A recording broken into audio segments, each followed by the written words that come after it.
What's good, YouTube? It's your boy Tony D2 Wild checking in once again. Tony Digital bringing back another 4K visual. Back at it like a motherfucking crack egg with a very special video today, guys. It is Tuesday, May 14th, and we got some things to talk about. Let's get straight into it, man.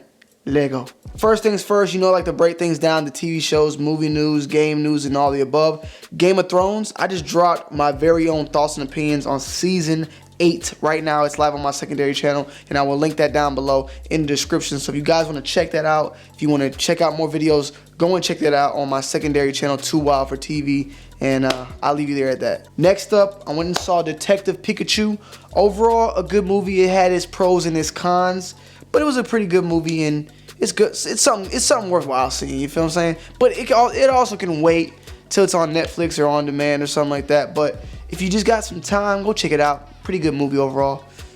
That's that. First up on the list dropping today is the CPFM Vapor Max Cactus Plant Flea Market Vapor Max, and this is actually a woman's shoe.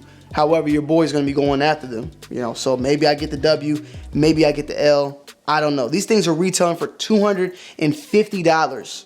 It's a collaboration. Overall, it's a very unisex looking shoe. I don't know why they made it only in women's colorway. At the same time, they did do the extended sizes, so they knew what they were doing at the end of the day. The shoe, though, overall, super clean. I love to just do it on the outside. I love the 3D printing. I love the 3D, you know, the elastic band of the Nike swoosh. I remember first seeing this shoe being worn by LeBron James. And overall, I think the shoe is pretty aesthetically pleasing, if you ask me. I love the Vapor Max, so if I can get my hands, if I can't, it is what it is. But overall, I like the shoe. $250 though, goddamn. On numerous sites I've been seeing for the 16th of the Nike Sakai Waffle alongside with the Blazers releasing. Now on Sneakers app, I don't see it at all anywhere.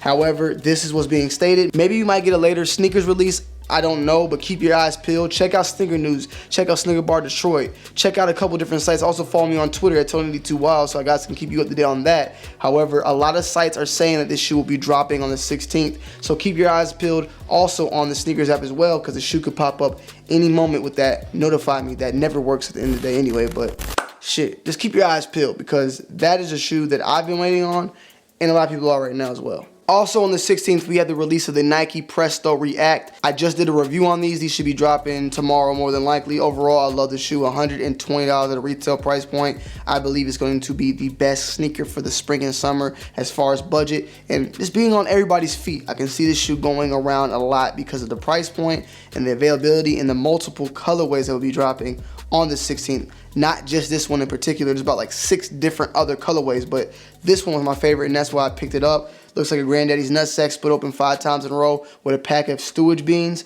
poured in, left in the smoker for 6 hours, baked open with a woodchuck stew, and then split open with a slice of peas, scattered on my nuts, and boiled open like a sack of peanuts. On the 17th, Nike is also dropping the Fear God moccasin in 2 different colorways. Another ugly ass shoe that I hate that keeps on dropping. It needs to stop. However, my feelings towards this Raid that is also dropping, the Air Fear God Raid, I'm starting to like this shoe a lot. I remember seeing Seth Fowler do a review on the gray pair. If I can get my hands on this black pair, I definitely will probably try to get my hands on it. I like how it looks overall. It's starting to, you know, just slowly edge its way on me. I don't like the one that has the gray strap that's black, but I like the black on black and the gray on gray. I'm gonna grab a pair and then just, you know, make that choice and make that decision myself. I'm gonna pick a pair up. If I don't like it, I'll sell them. But overall, I think I like this shoe a lot. I don't know. The retail on these are $190, which is kind of busting my balls a little bit. The moccasin, they can go sit in the garbage full of nut sacks, so I'm passing on that. But this Air Raid, I can give it a little chance, honestly. 2 colorways of the Adidas LX Con is dropping, one in black and white and the other one in white and black. And I'm actually a fan of this sneaker in general. $120 price point, a nice looking shoe overall. Something quite nice if you ask me. I am a little surprised that I'm not seeing Adidas push this shoe as much as I would thought. You know, with the POD, they did a lot. They did a lot with me. They did a lot with other people, as well as on Instagram, Twitter, pushing the shoe. I'm not really seeing much coming from Adidas from this shoe in particular. I would have been surprised. Like, Adidas, they sent me a lot of stuff for night joggers. For this shoe, I felt like this is a very dope shoe that they would need the right push for. However, I'm not seeing much about it, so I don't know if this is going to be a sneaker that they're going to hold on to and kind of like, you know, do a lot with, like the night jogger, or is this kind of like a shoe that comes and goes, because Adidas is known to do that a lot of the time, where a shoe will come and go. The BYW, perfect shoe. I loved it a lot. They dropped a lot of colorways. Now it's kind of like smooth sailing, and everything is on the outlets. Also on the 17th, we have a black and white, mainly black with a white midsole, Jordan 12 in women's colorway. Now, it has a lot of snake nuts all over it, and skeleton alligator balls and all that. Alligator spleen split open with a cock stewie seal. And overall, I don't really like the shoe. It has nothing to do with it being women or men's type of style. I just think it's very bland, you know. So we have enough black and white, you know, 12s. We've had the Masters. We've had the nylons. Now we have this one that has a whole bunch of crocodile's ass on it. I'm kind of like, I'm cool. I'm moving on. I'm ready for something else. But for me, it looks like a lot of other Jordan 12s that we've had in the past. So I'm kind of just good on it. Does it make a good shoe? Overall, it is a good shoe, but it's something that we've had numerous times. And for that reason, it's a shoe that is just ass. On the 18th, we have the Nike Zoom GP Sonics colorway dropping. Pretty fascinating shoe that I would like to see in person. Don't know if I would get it, but it's definitely something that is dope, and it brings a lot of vintage feel to it overall. So I want to see how this thing looks in hand and make my decisions from there. I still have a pair of gloves that dropped back in 2014 or 13 or something like that, and they're awesome. So I love the GP gloves. I love GP's, you know, swag, his style, and his shoes. So for this one, I want to see these in, you know, these in hand, and maybe down the road, cop a pair.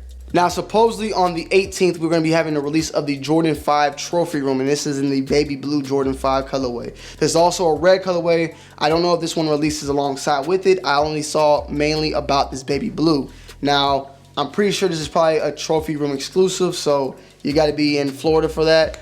Did they recently move from Universal to Orlando or something like that? Or they were in Orlando? I've never been to the store, but overall, the store has been talked about pretty good. I mean, it's just, you know, the owner is Michael Jordan's son, Marcus Jordan, I believe, and they've brought a couple of dope PEs and exclusives to the store. This one in particular is pretty nice overall. The 5 was really nice. It did have a Toro Raging Bull feel to it, kind of. Like, you might as well just gave us the Raging Bull, but to each his own. Definitely a shoe I would like to get my hands on. I'm not getting my hands on it, so I'm moving on. But clean sneaker. And there's also word that the Pata 7 will be dropping this upcoming Saturday as well. Now where? I have no clue. Pata, I believe it started out in Amsterdam. I've actually been to the Pata store once, and I know there's probably a couple more, but when I went to that one, it was pretty dope, pretty clean, pretty nice. And they'll be dropping the Jordan 7 that I won't lie, I've slightly changed thought of it. At first I didn't like it. After seeing numerous pictures, the colors, and they're popping more. It gives me that brownish burgundy vibe. I'm kind of liking the shoe a little bit more. I know Mike Rich got his hand on a pair, so there's possibilities that you can get your hands on one as well. So I'm gonna definitely snoop around, check it out, see what I can do. I'm not a fan of the brand pattern, but I'm a fan of the colorway. So I'm kind of in the, you know, in the middle, and there's a lot of paddle branding on the shoe. Now I don't hate it. It's just not something that I'm not gonna go crazy about it. But shit, if I get my hands on them, I might have to jump the gun. And I said it correctly, jump the gun. Buy it without thinking about it. Just go get it. Fuck you if you want to tell me about to say jump the gun. I know how to say it. So for the leaks category, there's really not much to talk about. Honestly, right now, we're kind of in a standstill as far as what's to release and what already has released. A lot of bangers have released. We're almost wrapping up the year as far as like the big bangers that we know that are coming. There has been a little bit of release info, I think, in August for the Jordan 4 Cool Gray that it is actually releasing. It is for certain. It's in full effect.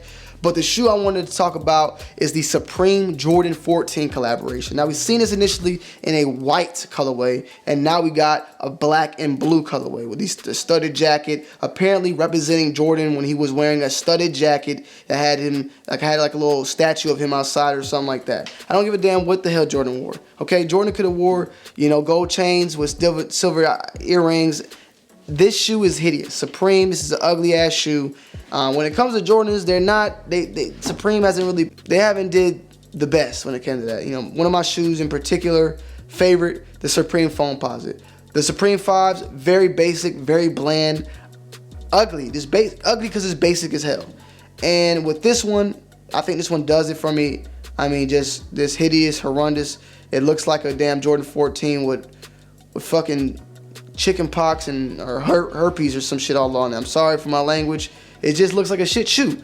I'm not really a fan of it, and I don't like what Supreme did with it. If I get my hands on a pair, which I will still try to get my hands on a pair, it will be tray bait, it'll be flip bait, it'll be click bait, and all the above. But overall, as a dope sneaker, I'm not a fan of it. I'm really not a fan of black and blue Jordans, except for the Royals. I hate sport blue 3s. I hate the anything black and blue. I just don't like it. It's just opposite.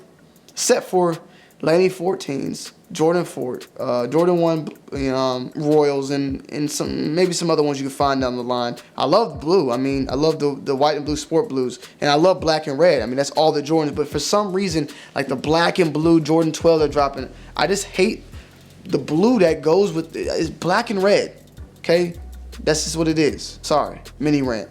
And then we also have official images of the Yeezy 350 V2 Glow. And I've spoken about this one previously. It's a cool looking shoe. Not really too much of a fan of it. I mean, think about it. You get some shoes that glow in the dark. That's cool. But when the hell are they ever going to really glow in the dark? When you walk outside and come back inside for a few minutes, it's going to glow for a little bit and it's going to die out. It's not a sneaker that's going to stay glowing forever. So the whole glow aspect of things, just kind of like, eh. But it will look pretty dope in some blue. You know, if you go to somewhere that has like a nice black light effect or something, or you're in the club, it may shine a little bit extra. But definitely, it is still a sneaker that I will cop, flip-flop, and make the girl's panties drop. And do what I gotta do to make her flip, make her dollar, make her holler, and make her swallow. Nah, I was playing. All right, I'm getting kind of explicit on this one. I need to put rated R before people watch this. But yeah, anyways, I definitely want to get my hands on it just to get a review, give my thoughts and opinions, and probably get some trade bait. I'm really trying to get these Travis Scott ones or some off-white Jordan 1 UNC. So it's a lot of stuff that's coming out that can help me get to that. You feel what I'm saying? So that's my honest opinion. So that wraps up this week. Really not much going on for the month of May. June's got a lot of bangers here and there, but we're kind of in a standstill. Let me know what you're looking forward to, what you're looking after, what you're saving your money for. What other shoes are out there that maybe I missed up on? I don't know. Right now, we're kind of at a standstill. So let me know down below, and I'll see you guys on the next video. And that rhymes. I'm checking in. I'm checking out. Peace.